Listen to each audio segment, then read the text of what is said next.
দিনে দুপুরে দুই মহিলা চোর মালিয়াপোতা দক্ষিণ পাড়ার বাসিন্দা পলি মণ্ডলের বাড়িতে চুরি করতে ঢুকে হাতে নাতে ধরা পড়ে গেল। খবর পেয়ে সঙ্গে সঙ্গে তেহট্ট থানার পুলিশ ঘটনাস্থলে পৌঁছে ওই দুই মহিলা চোরকে তেহট্ট থানায় নিয়ে আসে।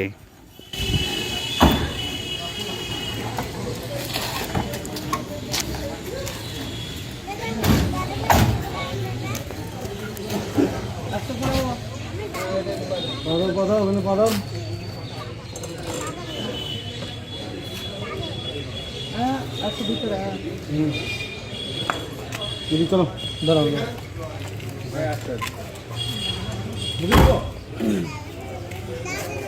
এদিকে এদিকে ও এরা হচ্ছে দুরন্ত জায়গা।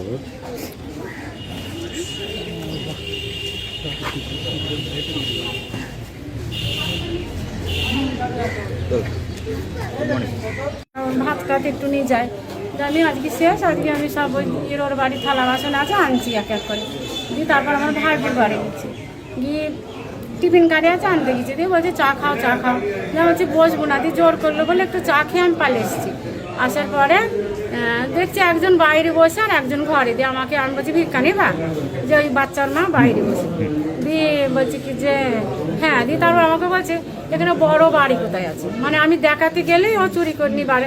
তা হচ্ছে বড় বাড়ি, সবই বড় বাড়ি, তুমি এই গলি দিয়ে চলে যাও, দেখো সব বড় বাড়ি পাবা। বলে আমি ঘরে উঠতে গিয়ে দেখছি দরজা ভাঙা খোলা। আমি বলছি তুমি কি করছো, তুমি কিনেছো, তুমি কি করছো ঘরে? আমি যে তালা দিয়ে রেখে গেলাম। দিয়ে তারপরে আমি ঘরে আমি বলছি দাঁড়াও আমার কিনেছো আমি দেখবো। আমি গিয়ে দেখছি আমার আবার আর একটা কৌটোতে ভিতরে চাবি আছে। সেই চাবিটা খুলে দেখছি টাকাটা টিফিন গাড়িতে টাকা আছে, আমার 2,000 টাকা নিয়ে দোকানে গেলাম আর এটা রেখে দিলাম। সে টিফিন গাড়ি থেকে টাকা চাবি নিয়ে তালাটা খুলেছে।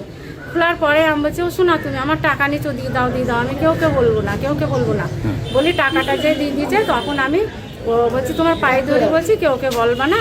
তা হচ্ছে বলবো না, চলবো না, বলবো না, চলো আমার ভাসুরকে শুধু একটু বলবো, ভালো মানুষ বলি। ওরা আমি দেখছি পালাবে, তখন আমার দেওর যাচ্ছে রাস্তা দিয়ে। আমি বলছি এই দেখো আমি আর তালা দেওয়া ছিল, ঘরে ঢুকে দেখো টাকাগুলো নিয়ে পালাইছি।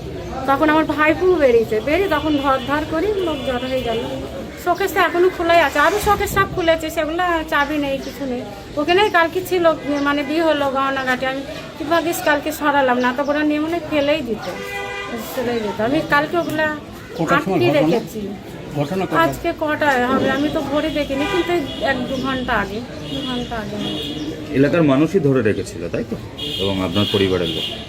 আমি ধরে রাস্তায় নিয়ে আসলাম, তারপরে আমার দেওর যাচ্ছিল, ভাইপু যাচ্ছিল, বললাম ওরা আবার ধর করলো, আর সব গ্রামের লোক চলে এসেছে।